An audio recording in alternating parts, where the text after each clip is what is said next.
Hello everybody and welcome to my YouTube channel. I want to make today's video a little bit of a sit down, slightly more casual video in which we have a discussion as to why makeup releases have gotten quite boring lately.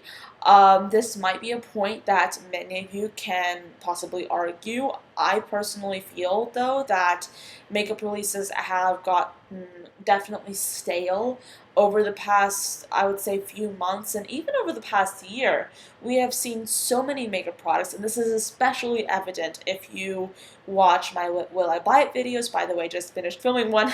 That's why I'm doing this video, because I'm kind of going off on that. But if you watch my Will I Buy It videos, or if you at the very least are picking up on the newer makeup releases from Instagram pages like Trend Mood or Indie Makeup Spotlight, you would have seen makeup brands release products at a terrifyingly swift rate. And this is something that I think has only been increasing over time, and I think it's because of a variety of reasons. A lot of it has to do with social media. Ever since we have been introduced to this terrific rise in Instagram and YouTube, just to name a few platforms, and specifically since we've been seeing the rise of the internet makeup industry, of the beauty space on the internet, makeup releases have only grown. And I think it's because brands see this great market, this like ever-growing market and this ever-growing industry, and they want to capitalize off of it. And I also think that this has a lot to do with influencers. Influencers are always posting every single day. Every single day you have hours and hours of content uploaded on YouTube alone that has to do with makeup. Not just other genres, just makeup. The beauty industry is definitely making its home on YouTube. It's really, really a big part of YouTube in my personal opinion.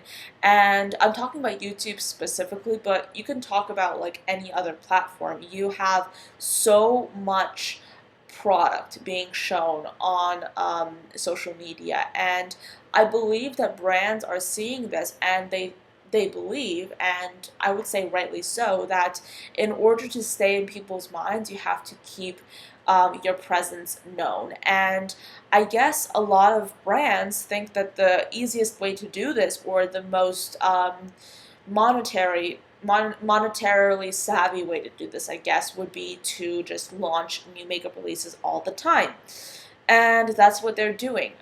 Brands like ColourPop, that's just an example. But I keep on mentioning ColourPop in these kinds of videos because ColourPop literally releases something every single week. And I have decided to not even mention them every single week in my Will I Buy It's, because there's nothing really for me to say that I haven't said already. ColourPop is a brand that has some really amazing products. I absolutely love so many of their things, but they are launching new things so quickly, and clearly they're making money off of it, so good for them. But at the same time, I mean, brands like ColourPop, I'm not excited by their new releases anymore, or I'm rarely excited by new things that they release, because I'm always seeing new releases from them.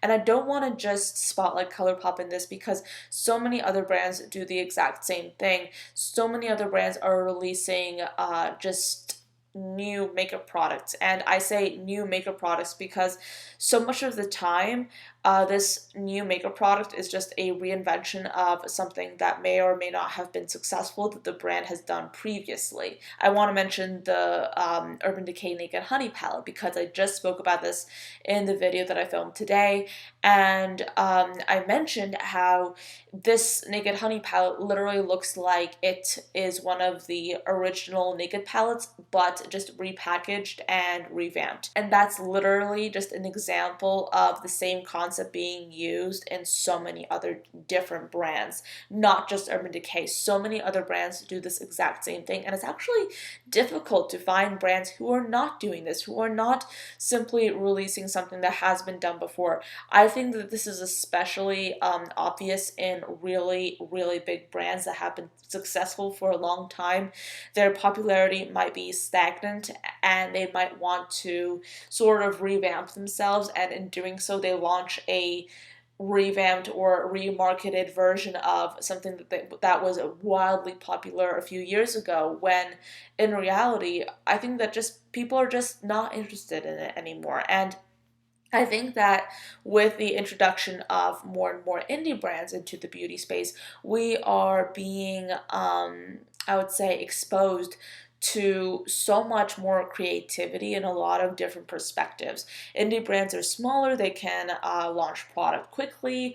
They are not necessarily owned by an oversight or an overseeing corporation that is going to dictate a launch. I think that indie brands can afford to look at makeup and to think, okay, what can we launch that is relevant for the here and now, and act accordingly. I feel like so much more is at stake whenever you have a larger brand, and that may be why they don't want to risk so much. And at the same time, yes, with those larger brands, it takes a lot to launch a product. It takes even more, arguably, because you have so many boxes to check. And I don't want to speak as if I know this process. I really don't. I don't work in this industry. I just comment on it. But I think that, I mean, there's so many different factors as to why I personally look at new makeup releases and don't really feel inspired by them. The things that do inspire me, the brands that do inspire me, are smaller brands, are indie brands, and that's what I've started to gravitate towards. And it's also interesting because I find it very difficult to walk into Sephora or Ulta and feel inspired. I will say that I have been trying to familiarize myself with newer brands. I've been trying to familiarize myself with brands that are under the radar, brands that people don't usually talk about. I definitely think that once I'm done with my no buy, I'll have a lot of new materials just to test out and talk about, because there are interesting launches that are happening. They're just not being shouted from the rooftops, and it's kind of difficult to find them. I finally want to talk about bigger influencers. And I feel like this might be shifting and this might be changing. For all I know, I might be completely wrong in this, but of course, I don't think anybody can exactly pinpoint why a certain shift is happening in the makeup world, because everything is so complicated and there are so many just different components that just fit in together to make this industry that it's difficult to pinpoint exactly what causes what. But I think that larger influencers have had a pretty sizable role to play in the way we see new makeup releases, or the way new makeup releases are being launched today. I think that it's actually a little bit more difficult for larger influencers to introduce themselves to newer brands because they're just simply overwhelmed. Larger influencers are getting PR every single day, and I have no problem with PR. It is their job to review products, so naturally, if you have a larger following, you're going to be getting PR. But the problem that I see with PR, well, there are several problems, but one of the larger problems that I see with PR that I'm going to mention pertaining to this video is that when you have so much PR, you get overwhelmed and you don't necessarily try to look past the PR you're getting, if that makes any sense. It's very difficult even to start looking for newer brands at that point because you're simply overwhelmed, and your makeup fix, if anything, is satisfied with the PR that you are getting. That influencer is using those products in videos. That brand is thinking, wow, I'm getting sales from this. That brand sends more PR, more launches to that influencer. The influencer may or may not review it or feature it. And that brand, I think, or any brand, will become, I think, a little bit dependent on influencer culture, and they will try and cater towards the influencers that seemingly know exactly what their viewers want.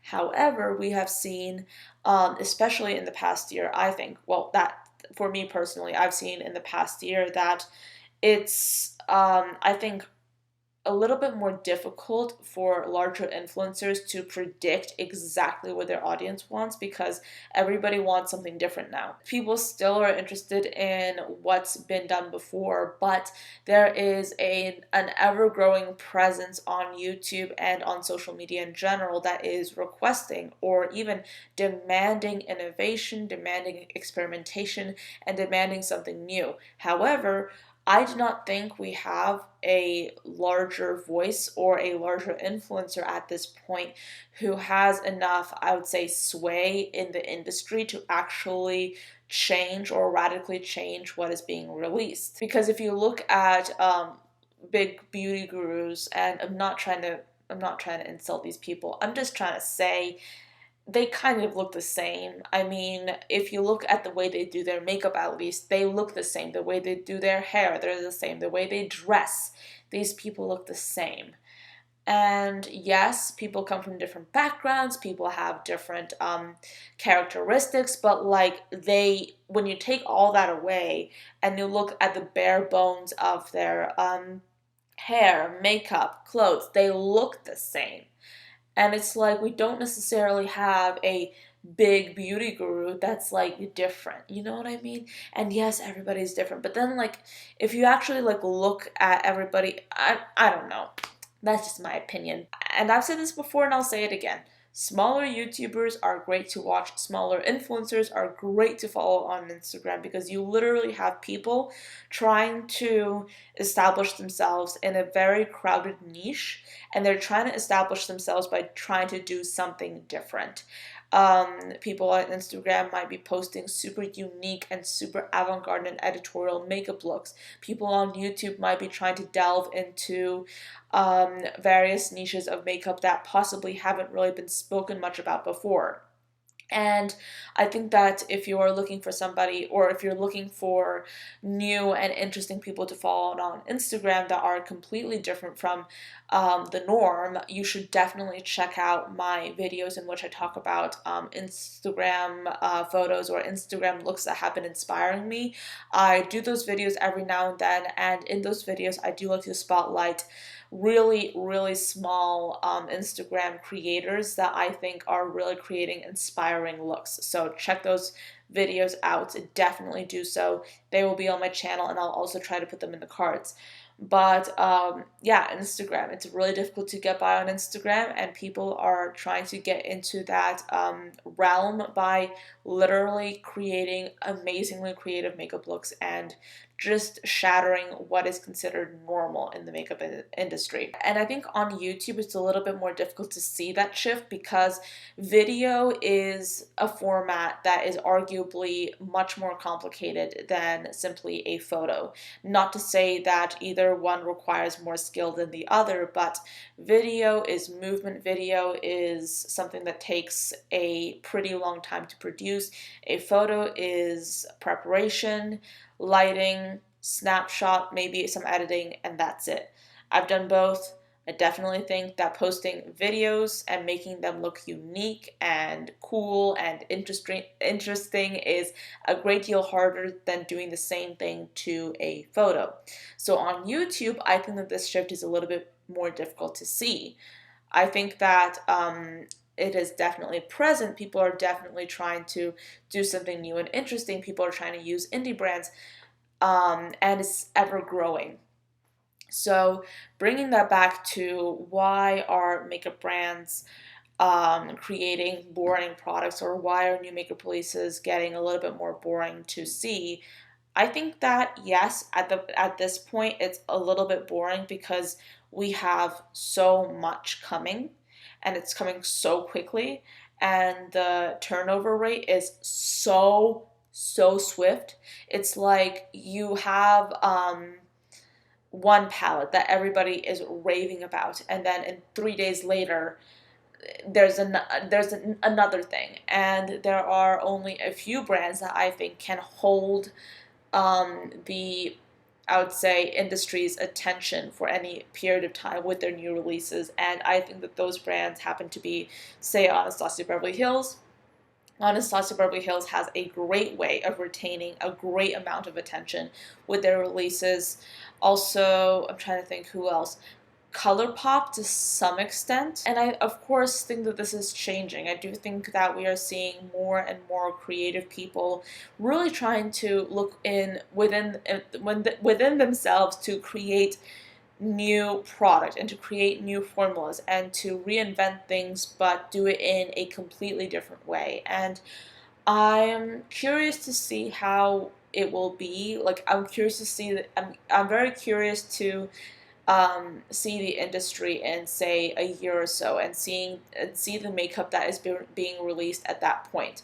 I definitely think that I've said this before and I'll say it again. I definitely think that if you are interested in seeing the future of makeup, look at indie brands, because indie brands are on the pulse. They know exactly what's going on. Not all of them, but a great many of them can get a sense of what's going on in makeup. They're able to create product quickly and sell it. So looking at indie brands is a great way to get a sense of what we're going to be seeing a year or even 2 years moving forward. In my opinion, it's great to look at new makeup releases and to look at both indie, both more mainstream, and also to look at more of the under the radar brands as well. There are so many brands that are being sold in a variety of department stores that you do not necessarily hear much about on social media for whatever reason. I think a lot of this is simply because they have a different way of marketing. Not every single brand seems interested in devoting a large chunk of money towards influencer marketing, and as a result, some of those brands might be under the radar, but regardless, I still do think that there are still some amazing brands out there, and I'm really excited to, I would say, use my channel as a vehicle to discovering, or I would say, unearthing some of these really great brands. I'm not talking about just indie brands, I'm talking about all brands, all shapes and sizes, all price points. It's really fascinating for me just to look and see what's out there. But that is the end of this video. It has gone on for quite some time. I definitely have a lot to say when it comes to new makeup releases, especially like on the heels of filming this Will I Buy It. By the way, if you haven't seen the Will I Buy It that I just filmed, I'll put it in the cards if you're interested. But yeah, that is the end of this video. Thank you so much for watching until the end. Let me know what you think of the points I made in the comments below. If you have anything to add to the discussion, please leave the comment and I will get back to you. But with that being said, I hope you enjoyed the video and found it compelling, and I'll see you tomorrow. Bye guys.